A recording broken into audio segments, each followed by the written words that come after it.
Hello বন্ধুরা, আজকে আমি আর একটা রেসিপি নিয়ে তোমাদের সামনে চলে এসেছি। তো চিকেন বিরিয়ানি। তো চিকেন বিরিয়ানিতে ফার্স্টে চালটা আমি ধুয়ে নিয়েছি ভালো করে। তো ধুয়ে প্রায় 2 ঘন্টা মতো ভিজিয়ে রেখেছি। তো তারপরে একটা মশলা বানিয়েছি। তো মশলাটার মধ্যে ব্যবহার করেছি হচ্ছে জায়ফল, জয়িত্রী, সাজিরে। গরম মশলার মধ্যে হচ্ছে জায়ফল, জয়িত্রী, শুকনো লঙ্কা, গরম মশলা পুরো ভালো, আর একটু নুন দিয়ে শুকনো খোলায় ভালো করে একদম নাড়াচাড়া করে ভেজে নিয়েছি। তো ভাজার পরে তো সেটা গুঁড়ো করে নিয়েছি। তারপরে একটু কড়াইটা গরম করে ভালো করে সর্ষের তেল দিয়েছি। সর্ষের তেলটা গরম হয়ে যাওয়ার পর একটু বাটার দিয়েছি যাতে একটু টেস্টটা সুন্দর লাগে। তো তারপরে পেঁয়াজটা কুচি করে নিয়েছিলাম। তো পেঁয়াজ কুচিটা ভালো করে ভেজে নিয়েছি। ভাজার পরে একটু যখন নুন দিয়েছি, নুন দেওয়ার পরে না বেশ যখন একটু লাল লাল হয়েছে তখন ওর মধ্যে একটু জল দিয়েছি। এবার জলটা ভালো করে ফুটতে দিয়েছি। তো সেটা আর আমি দেখাতে পারিনি। তো তার মধ্যে একটা মশলা করে নিয়েছি, আদা, পেঁয়াজ, রসুন, শুকনো লঙ্কা, কাঁচা লঙ্কা, গোলমরিচ দিয়ে ভালো করে একটা মশলা বানিয়ে নিয়েছি।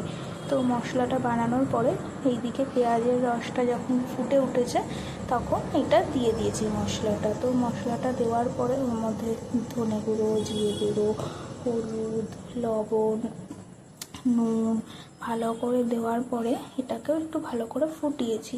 তো বিরিয়ানির মধ্যে তো একটু আলু মাস্ট দিতেই হবে আমাদের, আলু না হলে তো একদম চলেই না।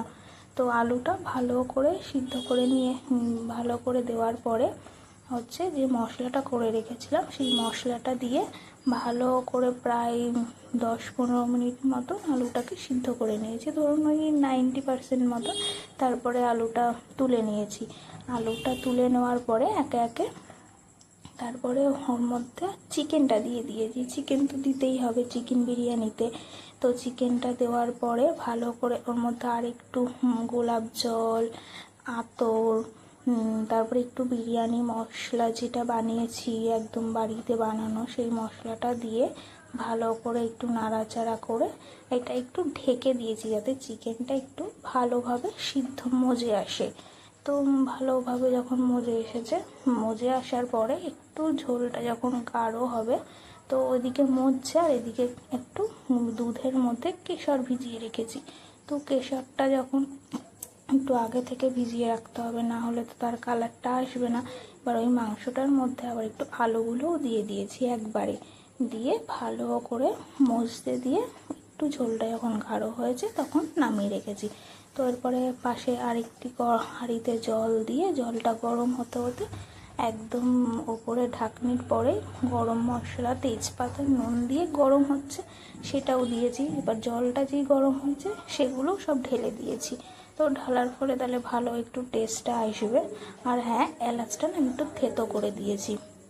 তারপরে যে চালটা যে ভেজানো ছিল সেই চালটা জলের মধ্যে দিয়ে চালটা দেওয়ার পরে আমি এবার ঢাকনাটা দিয়ে দিয়েছি। তো তারপরে ধরুন ওই 5-10 মিনিট ভালো করে হওয়ার পরে দেখি চালটা 80% হয়ে গেছে। তো তারপরে উবুড় দিয়ে নিয়েছি, উবুড় দিয়ে জল ঝরিয়ে নিয়ে পুরো একদম ভালোভাবে জল যে ঝরিয়ে নিয়েছি তোমরা তো সেটা দেখতেই পেলে। তো আর এক সসপ্যানে ফার্স্টে হচ্ছে মাংসটা, আলুটা, গ্রেভিটা সবটাই পুরোটা ঢেলে দিয়েছি। তো তারপরে রাইসটাও দিয়ে দিয়েছি, পুরো রাইসটা দেওয়ার পরে যে কেশর মেশানো যে দুধটা ছিল সেটাও দিয়ে দিয়েছি। আর যে মশলাটা বানিয়েছিলাম তো সেই মশলাটাও দিয়ে দিয়েছি পুরোটা একদম। দেওয়ার পরে তারপরে একটু ঘি দিয়েছি। ঘি দেওয়ার পরে তারপরে হচ্ছে একটু গোলাপ জল, একটু আতর দিয়ে দিয়েছি ভালো করে।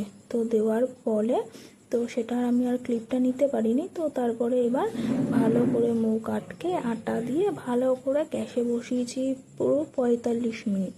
45 মিনিট বসানোর পরে তারপরে এটা আমি কাটছি।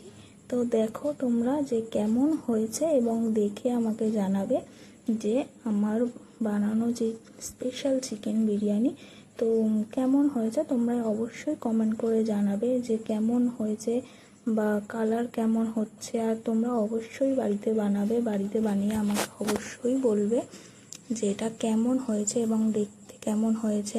খেতে কিন্তু খুব সুস্বাদু হয়েছিল। বাড়িতে তো সবাই খেয়ে খুব সুন্দর বলেছে।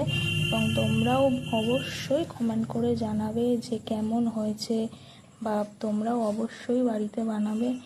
Thank you for watching. তো আসছি আবার।